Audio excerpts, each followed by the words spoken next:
എൻ്റെ എല്ലാ പ്രിയപ്പെട്ട കൂട്ടുകാർക്കും ഞങ്ങളുടെ പുതിയൊരു വീഡിയോയിലേക്ക് വീണ്ടും ഹൃദയം നിറഞ്ഞ സ്നേഹം നിറഞ്ഞ സ്വാഗതം കേട്ടോ.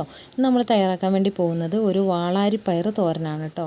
എന്തുകൊണ്ടാണ് ഈ പയറിനെ വാളാരിപ്പയർ എന്ന് പറയുന്നത് വെച്ചാൽ ഇതിന് വാളിൻ്റെ ഷേപ്പ് ചെറുതായിട്ടുള്ളതുകൊണ്ടാണോ എന്നറിയത്തില്ല. നിങ്ങളുടെയൊക്കെ നാട്ടിൽ എന്താ അതിന് പേര് പറയുന്നത്? നമ്മളുടെ ഇവിടെ അങ്ങനെയാണ് പറയുന്നത് കേട്ടോ. അപ്പോൾ ഇത് ഇത്രയൊരു 6 പയർ വെച്ചിട്ടാണ് നമ്മൾ തോരൻ കേട്ടോ. ഇത് 6 അരിഞ്ഞെടുക്കുമ്പോഴത്തേക്കും തന്നെ നല്ല എമൗണ്ട് ഉണ്ടാവും കേട്ടോ. അത് ഭയങ്കര ടേസ്റ്റി ആയിട്ടുള്ളൊരു പയറാണ്.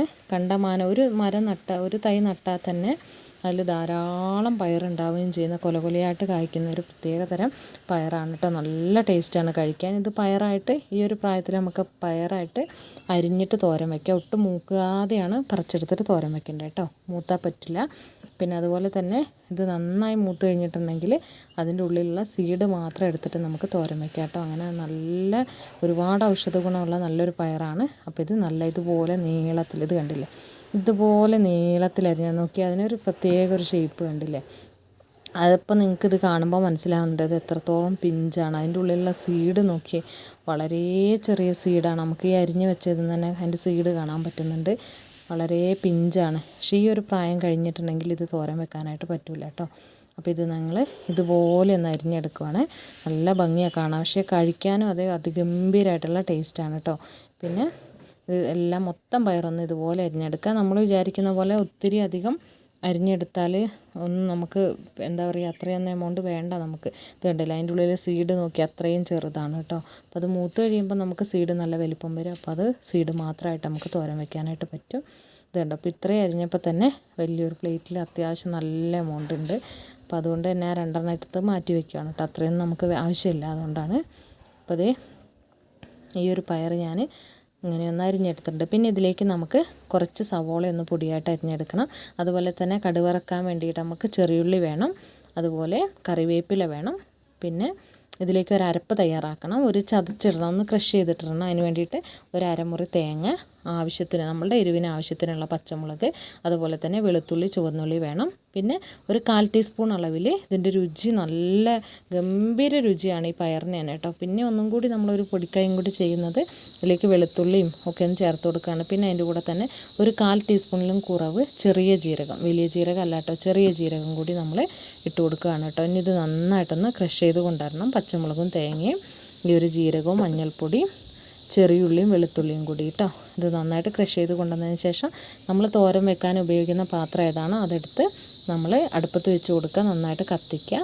വെളിച്ചെണ്ണ ഒഴിച്ച് കൊടുക്കുക. ആവശ്യത്തിന് വെളിച്ചെണ്ണ തന്നെ എടുക്കാനായിട്ട് ശ്രദ്ധിക്കണം കേട്ടോ. വെളിച്ചെണ്ണ വെച്ച് കൊടുത്ത് വെളിച്ചെണ്ണ നന്നായിട്ട് തന്നെ ചൂടായി കഴിഞ്ഞപ്പോഴത്തേക്ക് അതിലേക്ക് നമ്മളിത് കടുകിട്ട് പൊട്ടിച്ചിട്ടുണ്ട്. പിന്നെ അതിലേക്ക് ആവശ്യത്തിന് കറിവേപ്പിലയും അതുപോലെ തന്നെ ചെറിയ ഉള്ളിയും കൂടി ഇട്ട് കൊടുത്തിട്ടുണ്ട് കേട്ടോ. ഈ കറിവേപ്പിലേൻ്റെ എണ്ണയൊക്കെ യൂസൊക്കെ നമുക്ക് എത്രത്തോളം നന്നായിട്ട് നമുക്ക് ചേർക്കാൻ പറ്റുമോ അത്രയും നമ്മൾ ഉണ്ടാക്കുന്ന ആ ഒരു വിഭവത്തിൻ്റെ ടേസ്റ്റ് വർദ്ധിപ്പിക്കുകയുള്ളൂ കേട്ടോ. അപ്പോൾ അതൊക്കെ നമ്മളെ കയ്യിൽ ആവശ്യത്തിന് എത്രത്തോളം ഉണ്ടോ അതൊക്കെ ആവശ്യത്തിന് ഇടാം കേട്ടോ.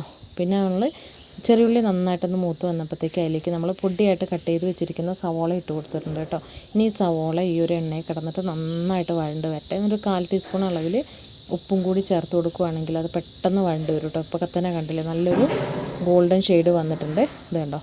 നമ്മൾ ഒരു പൊടിക്ക് സവോളയും കൂടി ഉപ്പ് പൊടിയും കൂടി ചേർത്ത് കൊടുത്ത് ഒന്ന് ഇളക്കി വെച്ചു കേട്ടോ. കാരണം അത് പെട്ടെന്നൊന്ന് വഴണ്ട് കിട്ടാൻ വേണ്ടിയിട്ടാണ് കേട്ടോ. അതേ സവോളയും ചേർത്ത് നമ്മൾ വഴറ്റി, അതിപ്പോൾ ഏത് കറി വെക്കുകയാണെങ്കിൽ നമ്മൾ സവോളയൊക്കെ വെച്ച് ചേർത്തുള്ള കറിയാണെങ്കിൽ അത് പെട്ടെന്നൊന്ന് വഴണ്ട് കിട്ടാൻ വേണ്ടിയിട്ട് നമ്മൾ ഉപ്പ് ചേർത്ത് കൊടുക്കുക. അത് കണ്ടില്ലേ. എന്നിട്ട് അതിലേക്ക് നമ്മൾ ഈ അരിഞ്ഞു വെച്ചിരിക്കുന്ന പയറൊന്ന് ചേർത്ത് കൊടുക്കുക. എന്ത് ഭംഗിയായിട്ടുള്ള പയറാലേ നോക്കി, എന്തൊരു ഭംഗിയാണ് അത് കാണാനായിട്ട്. കഴിക്കാനും അത് ഗംഭീര ടേസ്റ്റാണ് കേട്ടോ. ഇതുണ്ടോ. ഇനി ഇത് നന്നായിട്ടൊന്ന് എല്ലാ വശത്തേക്കും നമ്മൾ ഈ ചേർത്തെടുക്കുന്ന സവോളയും ഈ ഒരു പയറൊക്കെ കൂടി മൊത്തത്തിലൊന്ന് നന്നായിട്ട് ഇളക്കിയിടുക. ഇതൊരു വളരെ കുറച്ചൊരു പിഞ്ച് മഞ്ഞൾപ്പൊടിയും കൂടി ചേർത്തിട്ട് നമ്മൾ അടച്ച് വെച്ചിട്ട് വേവിക്കണം കേട്ടോ. അതിന് അത്യാവശ്യം വേവുണ്ട്. അതുകൊണ്ട് തന്നെ ചെറുതായിട്ടൊന്ന് അടച്ച് വെച്ചിട്ട് ഇത് വേവിച്ചെടുക്കുകയാണ് നമ്മൾ ചെയ്യുന്നത് കേട്ടോ. എന്നിട്ട് അത്യാവശ്യം ഒന്ന് വെന്ത് കഴിഞ്ഞതിന് ശേഷം മാത്രം നമ്മൾ ക്രഷ് ചെയ്ത് വെച്ചിരിക്കുന്ന തേങ്ങേൻ്റെ മിക്സ് ചേർത്തിളക്കാൻ പാടുള്ളൂ. അത് ചേർത്തതിന് ശേഷം ഒന്നുകൂടി വീണ്ടും മൂടി വെച്ച് കൊടുക്കുക. അപ്പോൾ ആ ഒരു നമ്മൾ തേങ്ങയിൽ ചേർത്തിട്ടുള്ള ജീരകത്തിൻ്റെയും അതുപോലെ തന്നെ വെളുത്തുള്ളിൻ്റെയും ചുവന്നുള്ളിൻ്റെയും ഒക്കെ ആ ഒരു പച്ചമണം മാറും അപ്പോഴത്തേക്കും. എന്നതിന് ശേഷം മാത്രം ഓഫാക്കാവുള്ളൂ കേട്ടോ. ഇത് കണ്ടില്ലേ. ഈ തേങ്ങയും കൂടി ഇതിലേക്ക് ചേർത്ത് കൊടുത്തു. ഇനി നമ്മൾ നന്നായിട്ട് ഇളക്കി കൂട്ടിയിട്ട് അടച്ച് വെക്കണം കേട്ടോ. ഒന്നുകൂടി അടച്ച് വെക്കണം. അടച്ച് വെച്ച് കഴിയുമ്പോഴത്തേക്കും ഈ ഒരു തേങ്ങാക്കൂട്ടിൻ്റെ പച്ചമണം മാറിയിട്ടില്ലെങ്കിൽ ആ ഒരു പച്ചക്കുത്ത് എപ്പോഴും ഉണ്ടാവും നമ്മുടെ തോരന്, ജീരകത്തിൻ്റെയും അതുപോലെ തന്നെ നമ്മൾ ആ വെളുത്തുള്ളീൻ്റെയൊക്കെ. അപ്പോൾ അത് പോകാൻ വേണ്ടിയിട്ട് നന്നായി ഇളക്കി കൂട്ടിയതിന് ശേഷം അടപ്പിട്ട് നന്നായിട്ടൊന്ന് മൂടി ഒരു 10 മിനിറ്റോളം ഒന്നുകൂടി വെക്കുക. അതിനാണ് ഞാൻ പറഞ്ഞ ആദ്യം തോരൻ വേവണം, വെന്തതിന് ശേഷം അരപ്പ് ചേർക്കുക. എന്നതിന് ശേഷം ഒരു 10 മിനിറ്റും കൂടി ഒന്ന് മൂടി വെച്ചിട്ട് ഇളക്കിയെടുത്താൽ നമ്മളെ തോരൻ റെഡിയാണ്. അതിഗംഭീരമായിട്ടുള്ള ടേസ്റ്റാണ് കേട്ടോ, ഒന്നും പറയാൻ വയ്യ. അതിഗംഭീര ടേസ്റ്റാണ്. ഇപ്പോൾ ഇതുണ്ട്, തേങ്ങ ചേർത്തിട്ട് ഒന്നുകൂടി മൂടി വെച്ച് കൊടുത്തു. ഇനി ഇളക്കിയെടുത്താൽ നമ്മളെ തോരൻ റെഡി ആയിട്ടുണ്ട് കേട്ടോ. നല്ല ചൂട് ചോറിൻ്റെ കൂടെയൊക്കെ ഉഗ്രനായിട്ടുള്ളൊരു തോരനാണ് കേട്ടോ. അപ്പോൾ എല്ലാവരും തയ്യാറാക്കി നോക്കുക. ഒരു രുചി എന്താ പറയുക, ഒരു പ്രത്യേക രുചിയുള്ളൊരു പയറാണ് കേട്ടോ, വാളാരി പയർ എന്നാണ്. അപ്പോൾ നിങ്ങളുടെ നാട്ടിലൊക്കെ ഈ പയറിന് എന്താണെന്ന് പറയുകയെന്നൊന്ന് കമൻറ്റ് ചെയ്യണം കേട്ടോ. അപ്പോൾ എല്ലാവർക്കും ഇഷ്ടപ്പെട്ടു എന്ന് ഇന്നത്തെ വീഡിയോ എന്ന് വിചാരിക്കുന്നത്. ഇഷ്ടപ്പെടുകയാണെങ്കിൽ നിങ്ങളുടെ ഫ്രണ്ട്സിനും റിലേറ്റീവ്സിനൊക്കെ ഒന്ന് ഷെയർ ചെയ്ത് കൊടുത്തിട്ട് നമ്മളെ ഒന്ന് സപ്പോർട്ട് ചെയ്യാനും കൂടി മറന്നു പോകല്ലോ കേട്ടോ. എല്ലാവരോടും ഒരുപാട് സ്നേഹം. Thank you for watching.